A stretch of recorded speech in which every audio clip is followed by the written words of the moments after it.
Help protect us from racism and xenophobia by becoming an I Love Black People ambassador today.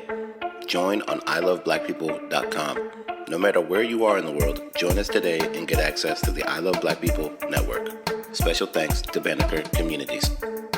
Greetings, amazing, wonderful listeners, and welcome to another edition of I Love Black People. I just want to thank all of you. We couldn't do this without you, and we're definitely appreciative for all your support and feedback and just, words of encouragement, your emails, the info at iloveblackpeople.com is very active. So thank you for keeping, me and the staff quite busy. We're, as you know, a tech startup whose mission is to literally create a platform that protects our community from the harms and humiliations of racism and Afrophobia. And we define Afrophobia as the it's probably more irrational fear or hatred of people who are perceived to be of African descent. And these are things that we face from be on the street in a store. It could be treatment from doctors, treatment from the legal system. We're literally we've created an app based on the same principles as the original Green Book, where Victor Green from the 1930s and 1960s put together a book that allowed so many Black travelers to be safe when going about their travels in new places. And what we realized, especially through COVID, that traveling is not the only vulnerability that we have as it relates to the issues of racism and Afrophobia. When we're sick, that is a very dangerous time where you don't want to end up in the wrong place with the wrong doctor, the wrong clinic, where people will take advantage of you and possibly harm and kill you. So what we've made it clear with our, app is the I Love Black People Safe Places app. It literally is crowdsourcing Black-friendly places throughout the world. And we're able to do that with the support of members like you, literally sharing information about the doctors that you use already, the food places you already go to already, the places to stay, apartments, or hotels, as well as lawyers. It's 8 categories. And we do this in a way that we cover the most essential issues that you have faced as a human being. So when we talk about things like healthcare, that's something critical. So if you're in a country like Denmark and you get sick and you're looking for a doctor, it may not be a Black doctor, but it might be a Mongolian woman doctor that everyone in that community knows she looks out for our people. And even if she's not available, you at least could use that point of contact to get a better referral than trying to Google something. Try to Google non-racist doctor in Copenhagen, and you're not going to get very far. So it's very important with all the AI, chat, GPTs, all those things.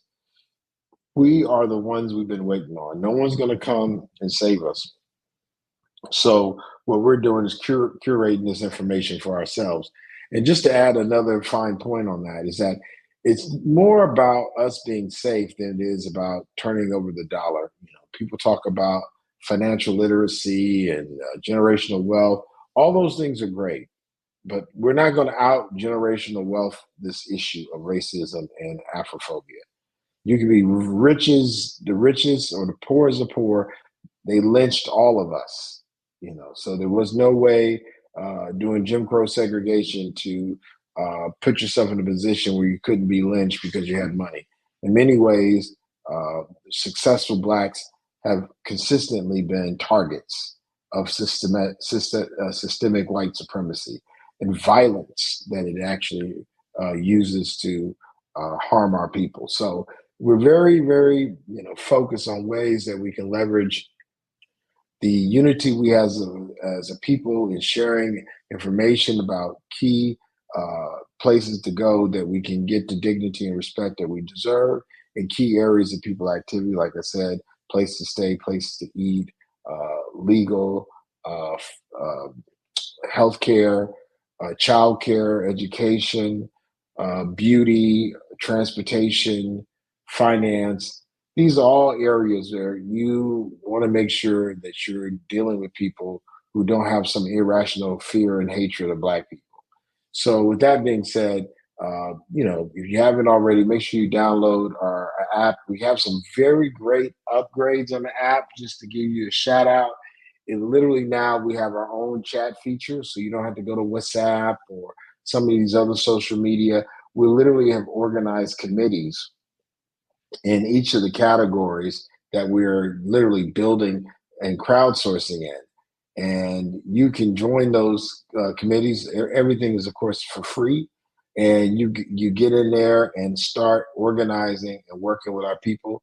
We got beauty is a committee, finance.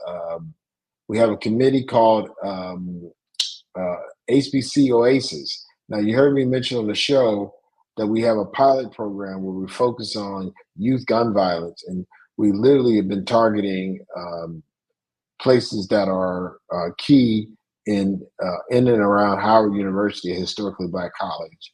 And we have some bus stops, banners, and things that we've done to highlight the issue, as well as we've connected to organizers like Ronald Moten, who's very big in the intervention space in Washington, D.C.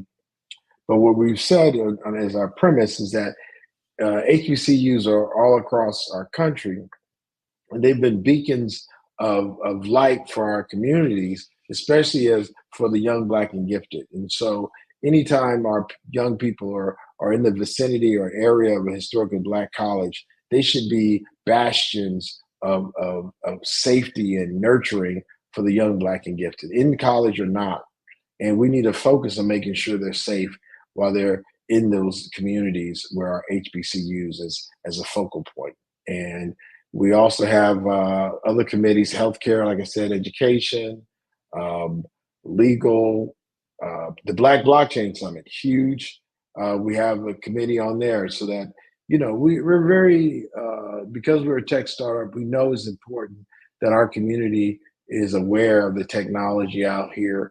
And it's important that as generations, we look at what went wrong in our generations and try to make it better for the next.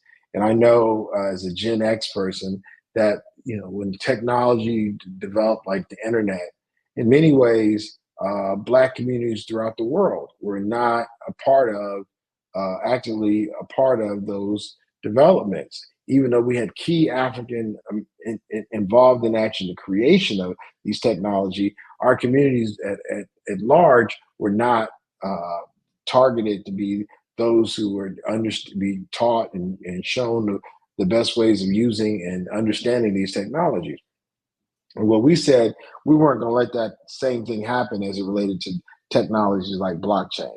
So we literally have made a conference every year for, like, again, going on this is like the seventh conference where we're literally focused on bringing together our people so they understand what's going on with the blockchain technology. And that's one of the committees in the app that you can use. And as well as one of the things that we get, especially from our brothers and sisters throughout the motherland and on the continent, is making sure that our app is not just using European languages. So we have Swahili on our app, and it automatically translates whatever you're saying into Swahili, or if you're using Swahili, it will translate it into a European language like French, Spanish, Portuguese, English. And that way, these barriers that have been put in between us, like, again, if you're colonized by the British, you might speak English. That'll make you an Englishman. And if you were colonized by the Spanish, that doesn't make you a Spaniard. It makes you someone who speaks those languages. So we're literally making sure that this app truly is a Pan-African developed app where everyone has the opportunity to use it throughout the diaspora and can be safe and know that they're going to be treated with dignity and respect, as long as they're respectful and dignified. So I think it's one of those things that's very key as we've been developing the app, that we get the feedback from the early adopters that, hey, We want to make sure that we're using, as many of the things that are out there as tools to help us. And we know that language should not be a barrier, and it should not be used to divide and rule us. We should use these technologies to allow us to, create solutions that allow us to be as helpful to each other as possible, and building a one Africa. And we start talking about the Green Book and this app, I Love Black People, Safe Places. We realize that we're literally building, using digitally, the infrastructure of a society that is Pan-African and safe, where literally in these key areas we'll be able to support each other in ways that before, through brick and mortars alone, you wouldn't be able to be connected. But now we're able to literally use a digital platform to connect these real places in ways that we now can create our own systems, school systems, healthcare systems, legal systems, where we literally now are connecting brothers and sisters with common interests.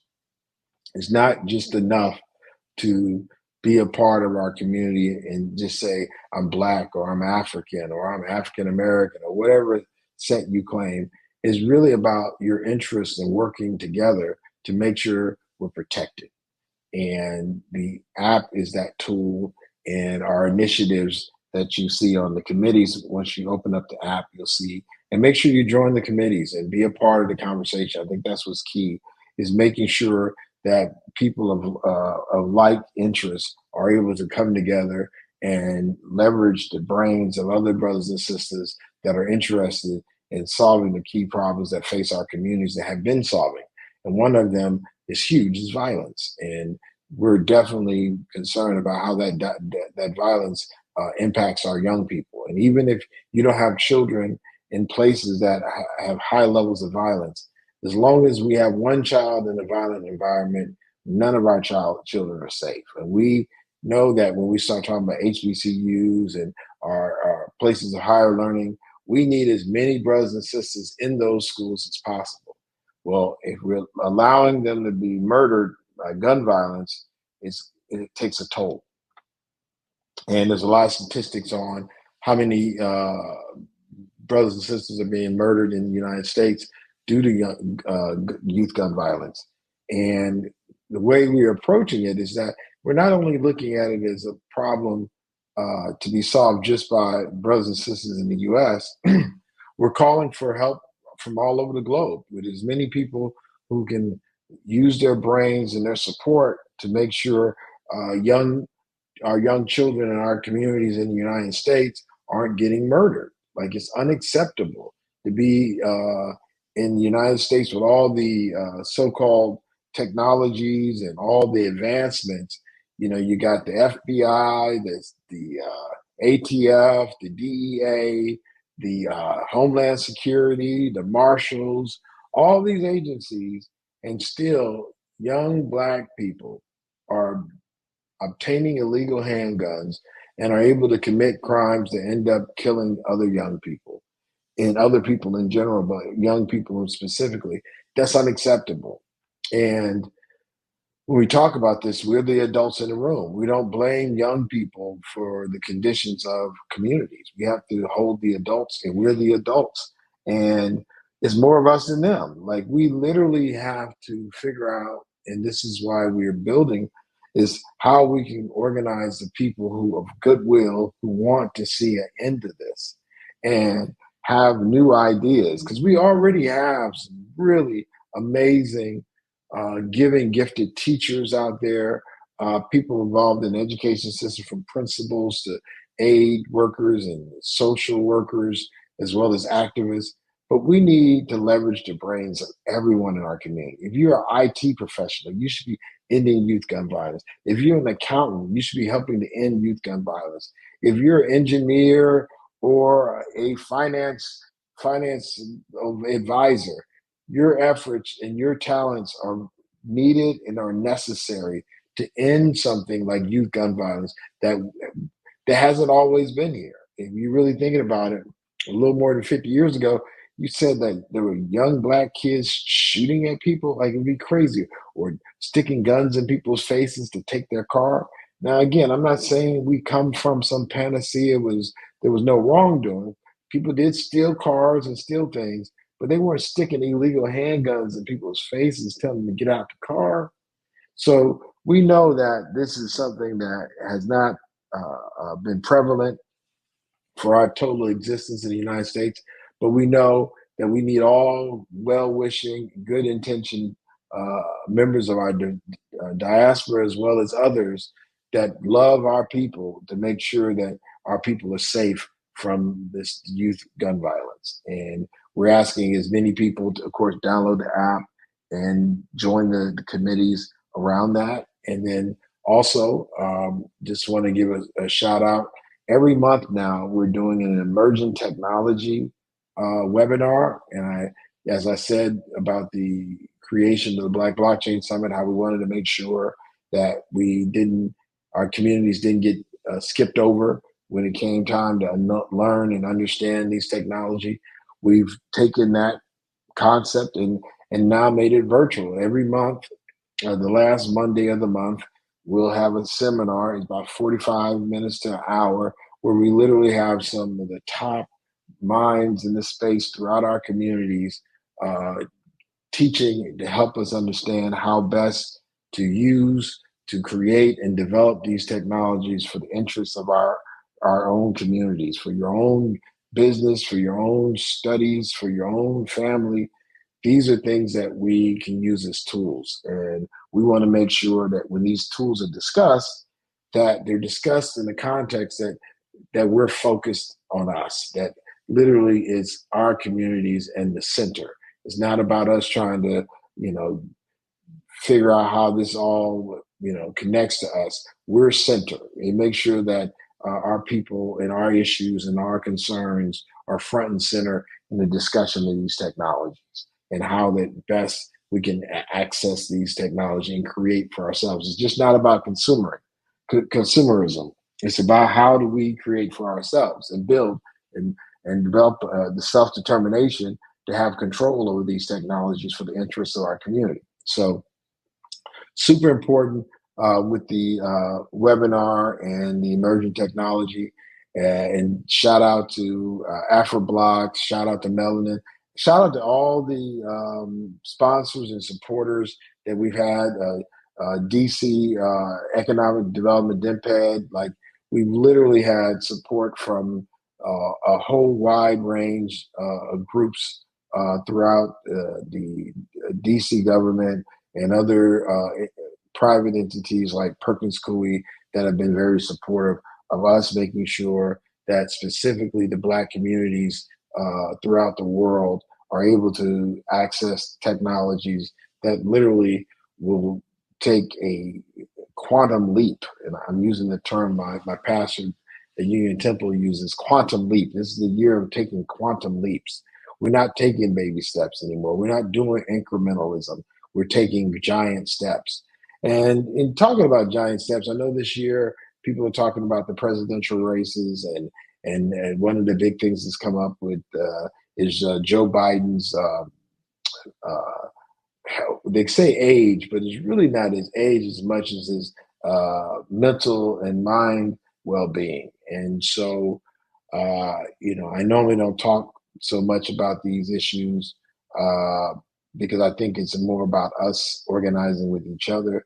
But what made this issue with Joe Biden so hitting home, I've been facing the same problem with our family that we are facing in a real way, where my own father has developed dementia, and understanding how detrimental that disease is and how it impacts him.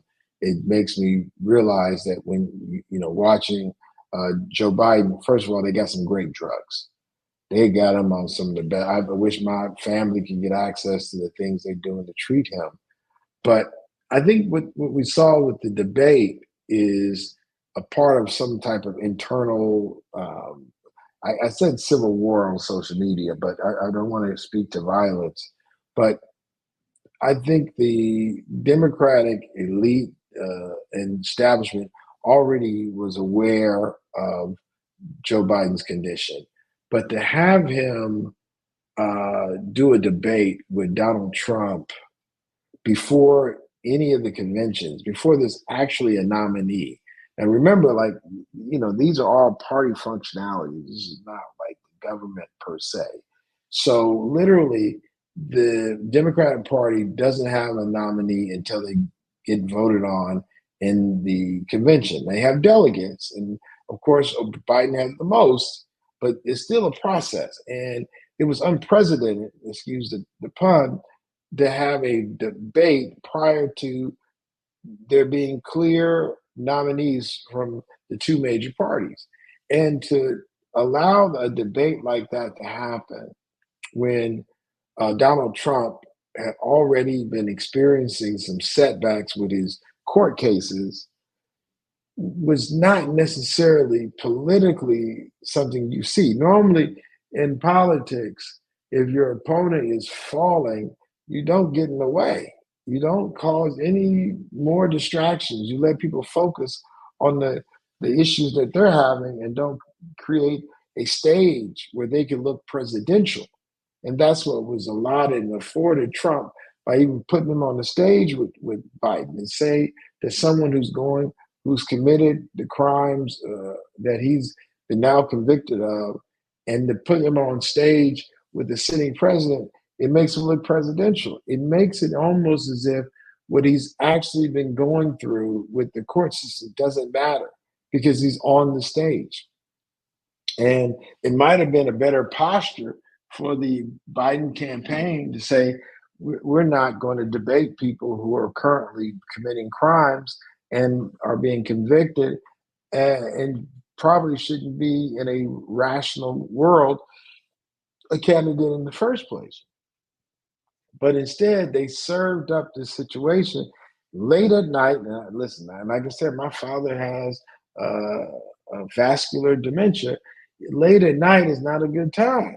And so to have him up there late and in such a long debate when it was unnecessary, unprecedented, seems as if someone internal in the Democratic Party was driving a message saying that they wanted to give enough time to consider an alternative that would be selected by the party elite at the expense of the masses that had already participated basically in the primary that was a coronation. Now, if someone was to make the argument that it should have been more of a contested primary, they're almost never contested primaries when they're incumbents. Like, I've heard people say that, and I'm like, well, anytime someone's the incumbent, it's almost, again, unless it's their term limited out, there's almost never a situation where you would see that person be in a contested race. I think Kennedy ran against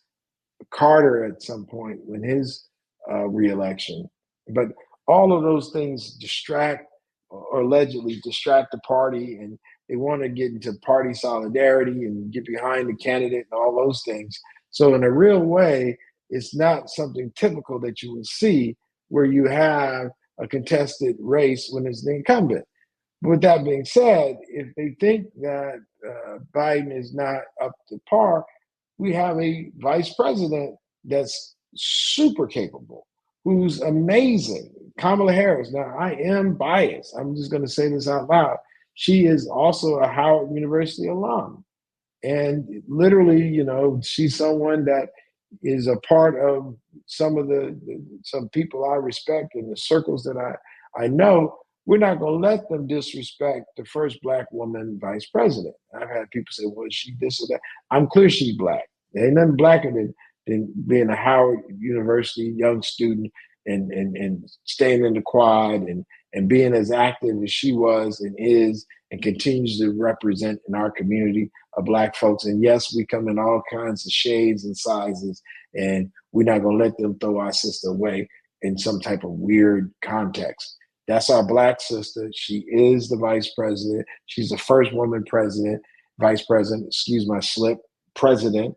And so if there is something that happens to Joe Biden, there's already a constitutional setup that allows for someone to step in and provide the actual support that he would need, or the country would need to continue.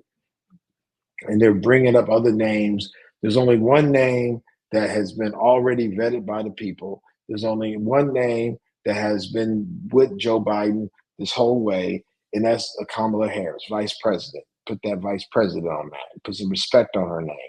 So for us, who are the citizens who are voting, just know that there are powerful people who, in many ways, will select who's running for office, and then somehow, in some ways, give us the illusion of our power to vote after they've determined who the people that we vote for. And they say in some circles, it's not the vote that counts, but the people who count the votes that matter. And I think in both cases, both matter. And we as a people do matter. Love politicians or parties to get this done. You're not going to hate a party to get this done. You're going to have to stay faithful to your agenda, to why you're here. Why are you even involved in politics? Has to be tied to something personal that's connected to your community and your family, and make sure no matter who wins or how this happens, that you are there to fight for your interests at every level, at every point, and don't let somebody create or dictate what that is. But without that, without any more to be said on that, we definitely come back at you. But as I always say, I am because we are, and thank you all for being who you are. To help protect us from racism and xenophobia by becoming an I Love Black People ambassador today, join on iloveblackpeople.com. No matter where you are in the world, join us today and get access to the I Love Black People network. Special thanks to Banneker Communities.